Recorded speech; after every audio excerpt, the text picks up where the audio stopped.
What's going on, guys? I've got here a 2004 Honda Civic, and I'm going to use this car to point out to you the location of the starter relay. I'm also going to show you where you can find the fuse for the starter, and I'll go over some important troubleshooting steps. So to begin, we're going to head under the hood.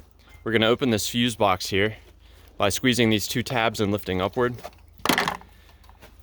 This 40 amp fuse located right here, this provides power to the ignition switch.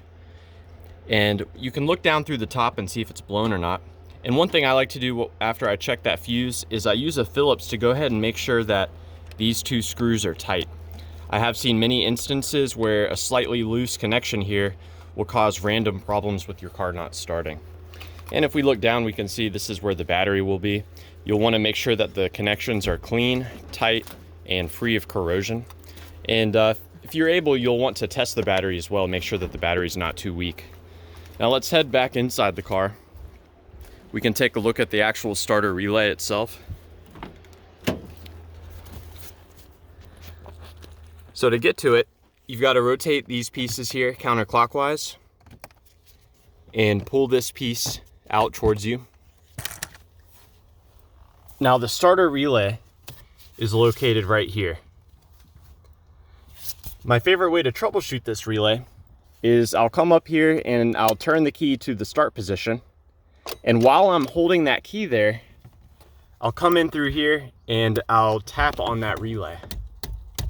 Sometimes relays can get stuck, and by tapping on the relay, you can free it up.